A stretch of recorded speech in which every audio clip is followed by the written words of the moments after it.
High ticket sales. You want to make money, so let's talk about it. So here's the truth. You're going into high ticket closing. You're entering a world full of potential. Maybe a guru even told you that you can make tons of money, 10, 20, 30K per month. There's so much potential, but when you actually do it, you realize that there's so many pitfalls that can cost you thousands and thousands of dollars. If you don't know me, my name is Kevin. I've been doing high ticket sales for the last few years now. I'm actually Ali Abdaal's unofficial head of sales, and I do all his high ticket sales. And today I want to share all the major mistakes that I made when it came to making money with high ticket sales as soon as possible. I'll talk about how to speed up your success. I'll lay out all the steps that you can take today to start off on the right foot and make money as soon as possible. And my biggest promise, you can do this all without a guru course. Yep, I'm not selling anything to you. So you won't need to buy Jeremy Miner's, Cole Gordon's, or any of your sales gurus, programs, or courses. You won't even need to buy my stuff either. So by the end of the video, we're gonna answer 3 questions. What common mistakes do beginners make in high ticket sales? How can you speed up your success in high ticket closing? And what actionable steps can beginners take to start in the right direction for high ticket closing? So if you are very serious about making money with high ticket closing, don't be ADD, don't skip around in this video or get distracted. Take some notes. Watch this video in its entirety because just one tip could change the trajectory of your journey. But first, you need to understand the real game that's being played around you. Let's talk about it. So as I was getting ready to shoot this video, I was kind of wondering, what are the things I wish I would have told myself 5 years ago? And back then I would never guess that I would end up working with big names like Ali Abdaal. And even my friend Vanessa Lau asked me about doing her high ticket sales at one point too. When I look back, my beginner self didn't realize the bigger game that was being played. The biggest mistake I was making was putting all my energy into getting better at high ticket sales. Does that mean you don't have to be good? Absolutely not. You have to be good to keep your clients. But there's diminishing returns. Despite what your gurus are gonna tell you, here's the hard truth. Just being good at something like high ticket sales isn't gonna make you money. You need other skill sets on top of that. So if you don't know my story, back in 2018, I took Dan Lok's program on high ticket closing. And I know probably you guys will like cringe at me and be like, oh, you bought a guru course, but that's how I started, man. And so like many beginners, I watched his webinar. He mentioned mastering this high in demand skill that would guarantee me a high ticket closing gig after I did his program, or that's what he kind of promised. But oh boy, was I in for a surprise. Post-program, I found myself gigless, pretty much clientless. And that's when it hit me. I jumped to some huge conclusions as a beginner. Here's what I missed. 3 things. 1, nobody cared about the fancy certificate I got or that you took a program. Doesn't matter if it's Dan Lok's, Jeremy Miner's, or anything like that, no one cares. 2, sure, people wanted closers, but they didn't want total newbies. There's an open market for experienced people who can do high ticket sales. Number 3, the offer of commission-only services isn't as appealing to clients as you think it is.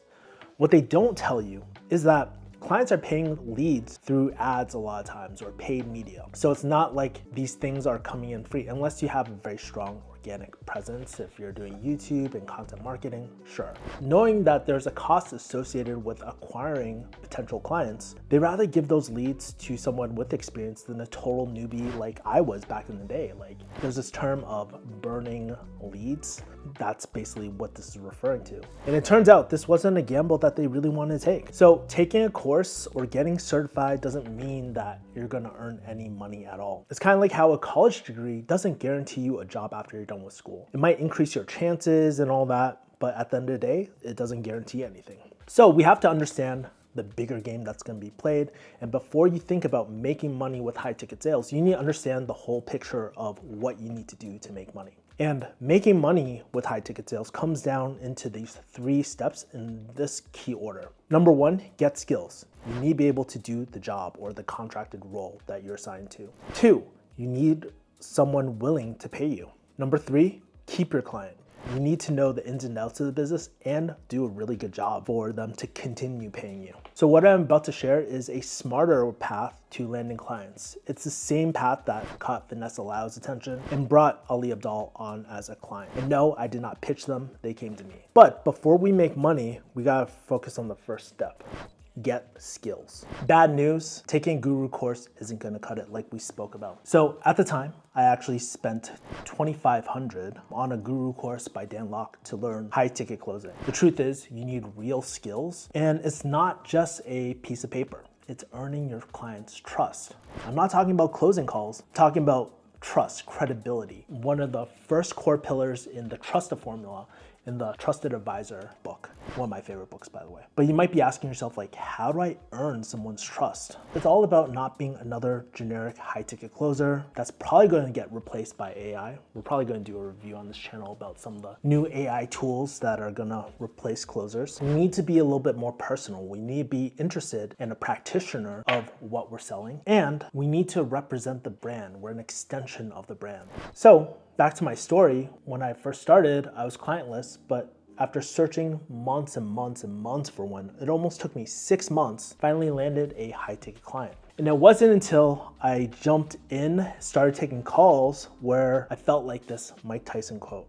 Everyone has a plan until they get punched in the mouth. And it never felt so true in my life. Because 1 month into the role, I almost got fired. If you don't believe me, here is a message that I got from my sales manager, who is now a close friend of mine. But at that moment, I felt like I wasted all those weeks and months of training. You know, I was taking this course and this was going to be the next step in my life. And I felt like I wasted it all. And it's a very discouraging feeling if you've ever been through it. And maybe you watching this, you might have gotten through it already, taking a guru course. But surprise, surprise, no one wants to talk to a sales script. They want to talk to a real human. And no one talks about the art of high ticket sales. So in my opinion, it's really important to find the right training. You can't waste the time or money on things that won't actually help you. The right training isn't gonna say like, there's one way to sell, right? There's some people that have different styles. Some people are like hardcore closers, they're assumptive selling and all that. For me, that never resonated with me. That was never my style. There's multiple ways to do it. I think there is also a big myth that, you know, there's only one way of selling that works for everyone. If the founder of the business or the person that you're closing for is very, very direct, we have to model that. You know, for Ali, when I jumped on his offer,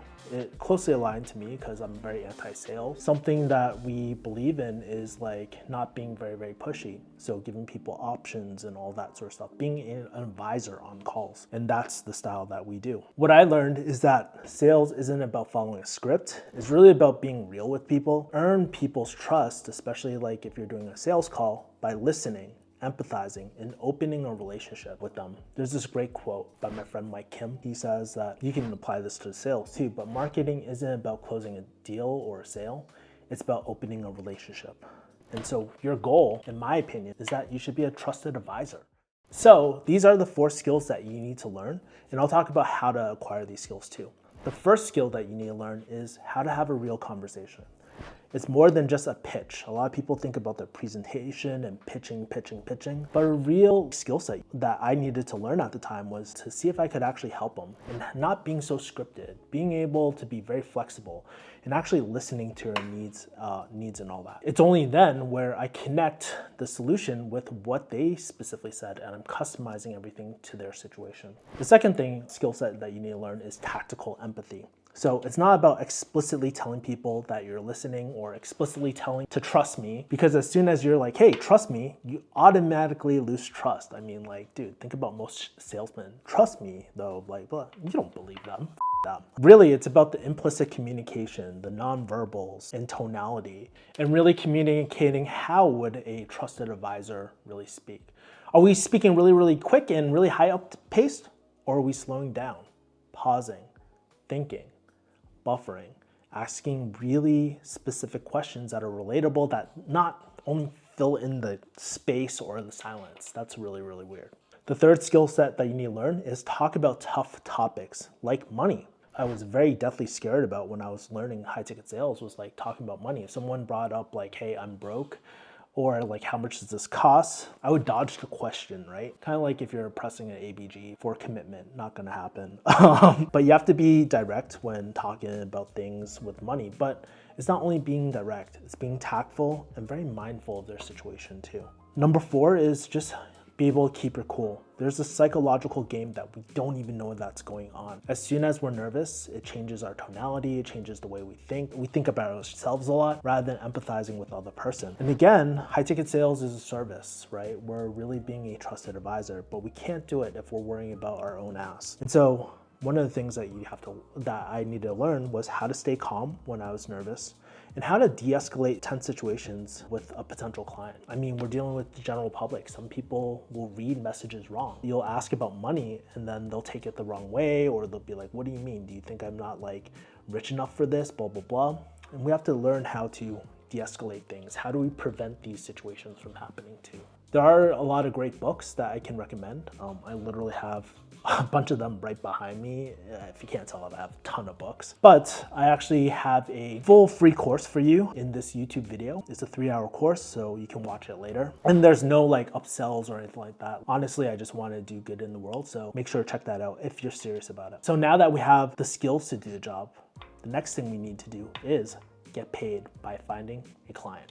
Step 2, find a client. So one of the worst pieces of advice I ever got was from a sales guru, by the way, who told me to send more DMs. I'm like, how many DMs do I need to send, right? And we can find ourselves in this endless trap by doing this. What the gurus don't tell you is that there's a diminishing returns with kissing frogs. One of my philosophies is how can we do things smarter? At the time, when I finished Dan Lok's guru program, there was about, I would say, almost 1,000 of us looking for clients. And not gonna lie, it felt like college all over again. It felt like a bunch of unemployed college kids were looking for their first job and they're trying to get anything that they got. No wonder why so many people failed out of the gate, because this in itself is a different skill set. Most of my friends and the people I knew from the program were just blasting out messages and applying for any and every position. Even if the client was a scammy SMMA agency run by a teenager or a new startup with a founder who was terrified of doing sales and had zero lead flow. Like literally they just got 1 call per week, but people would take it. And initially, I made the same mistake too. I worked with agencies, I took on these clients that didn't really have any lead flow or have a validated offer. There's just so many red flags I completely freaking missed. But I came to this point where I was like, dude, I gotta try something different. And so I did 2 things. Up until this point, I've invested into a lot of different programs already, and I continue to invest into programs I genuinely wanted to learn from. The second thing is I just started reaching out to people in the business and just building connections with them. I wasn't trying to screen initially about like, oh, do they have a high ticket offer? If they don't, then screw off. Like, I don't want to talk to you. I was really connecting with people like fellow closers, business owners, or someone I just bought from before, like as a previous client. And this is actually how I got my in with Ali Abdaal and Vanessa Lau too. The key thing was I wasn't asking for a job or asking, hey, do you need a high ticket closer? Which is the worst thing you could ever say. I was just trying to build a relationship. I was just trying to make friends. So instead of taking an approach like, do you need a high ticket closer? I really took the approach of just trying to chop it up, connect, and see if I could connect any of them through my connections and the network I was building. At first, it was really, really tough because it felt like I was going nowhere. And sometimes I would get really, really bad referrals. Like some of the offers I would get were really, really scammy. Some of the things were like credit repair, which is like something I don't even care about. But eventually I started getting better and better referrals from people who needed a closer from when they're friends, or them themselves eventually began to build out an offer where I could just help them. And as my network got bigger and bigger,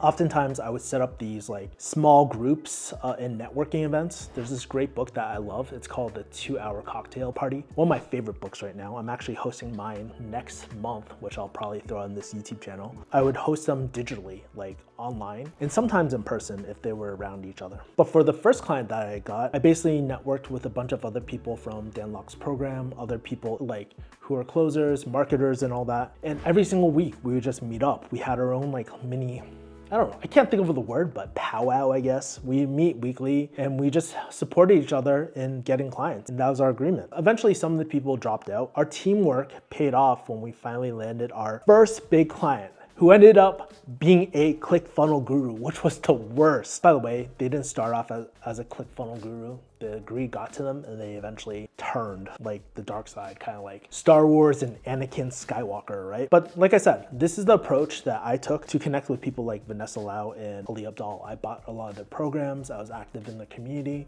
I gave them props too, you know, like people don't realize that it takes a lot of work doing an offer or launching something new. And so that is the best time to really connect with someone when they're working on something that they care about. Vanessa, at the time, she was looking for more speaking gigs. You know, I just offered to connect her to people like Ali. And then for Ali, I did a PTYA, Part-Time YouTuber Academy affiliate review, and I was his top affiliate for that year and stuff. I basically got really involved with their communities, doing some support for them. I invested in their products and continue to support them too. But when they needed a closer, they thought of me instantly. And I think this is the key, is not to bombard people with messages and do this endless follow-up that will probably never get anywhere. There's value in space, there's value in non-neediness. And I think really it's about building a relationship and being someone that they remember and trust, and knowing that this person tried to help me without wanting anything from me.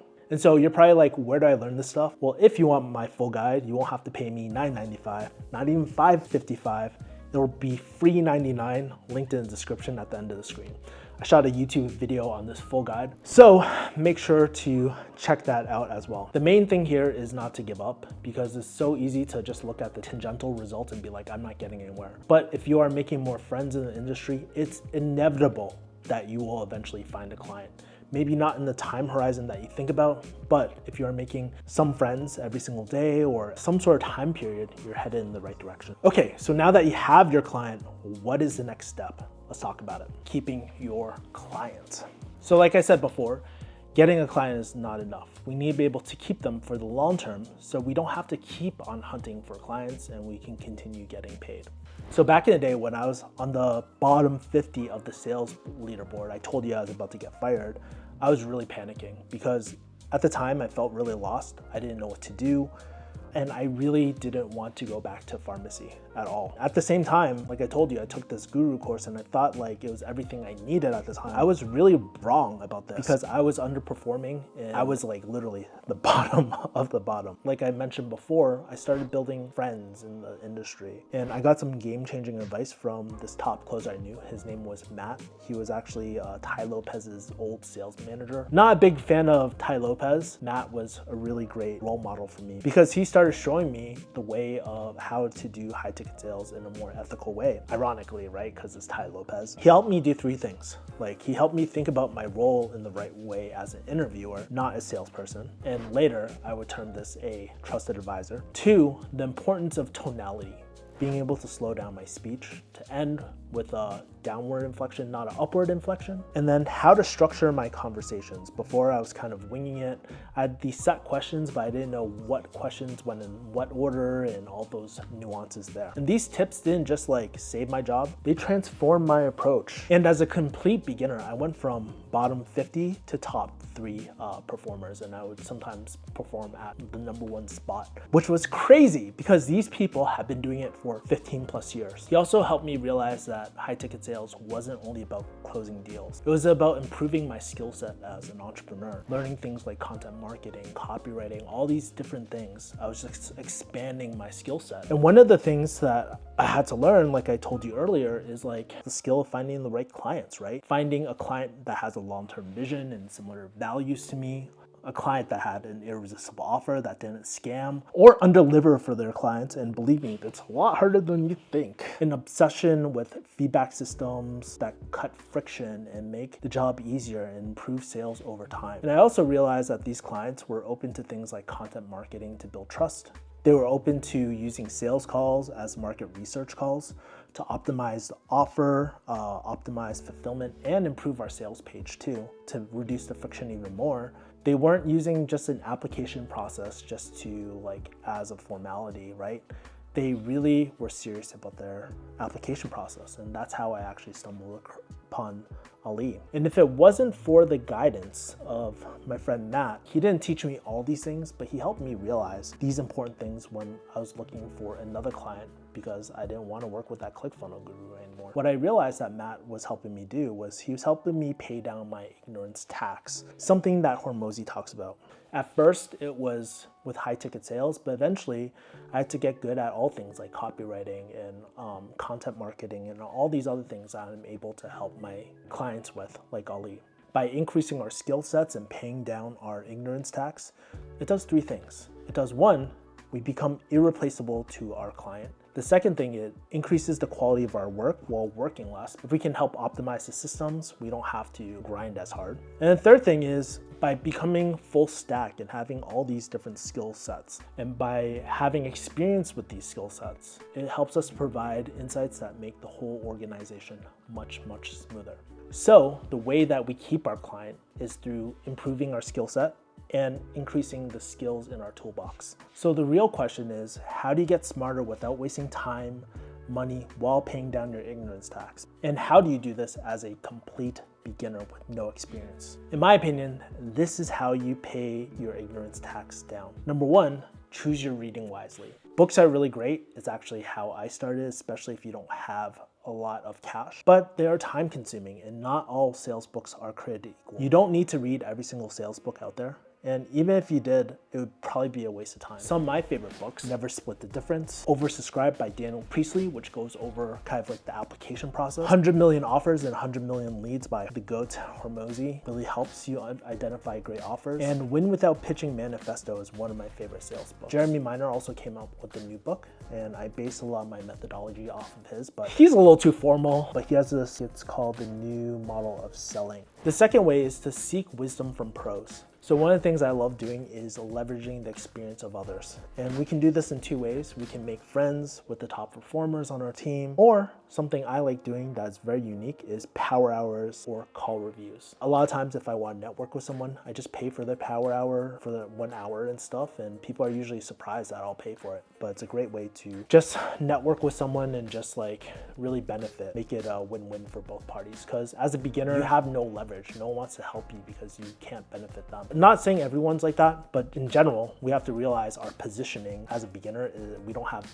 that much to offer. Number three, you can buy program to get the right foundation. There's a lot of programs out there. I have my own cohorts and all that, but honestly, I have a free 3-hour real life high ticket sales course out there on YouTube that I promised you earlier, so you can watch that. The last thing is think about coaching. I would only recommend if you are actually on an offer and you're making money from it. That way you can apply it and actually make money. It really doesn't benefit you if you don't have a client or you're not getting any sales calls and you can't practice these things. You'll often hear this kind of Reddit opinion where they're like, hey, you can learn everything through books. And if that was actually true, then a lot of these Fortune 500 companies would just avoid hiring and just read books because it's way cheaper. Management consulting companies get paid a lot of money. It's not only for their knowledge, it's for their expertise and wisdom, which is combined with experience. My biggest tip is like, don't be cheap with your foundation. But okay, so now that we're improving our skill set, what is the last piece of advice that I wish I got before? Let's wrap it up. So now that you have the 3 pieces of advice or the 3 steps that I would focus on if I were starting, I wish someone came up to me and asked like, hey, are you willing to play the long game? Are you willing to invest the next 3 years to become world-class at this? This doesn't mean that I will be world-class at it, but am I willing to invest that time? If the answer is no, I would skip high ticket closing altogether. But if you are, then I'd like to invite you to my high ticket closing course on YouTube. You can check it out. I'll leave in the end cards in description below. Block out 3 hours, focus on it, and I'll teach you everything that you need to know. If you don't got 3 hours, here's another video that the YouTube algo thinks would be good for you. Stay compassionate. I'll talk to you later. Peace, mother people. Bye.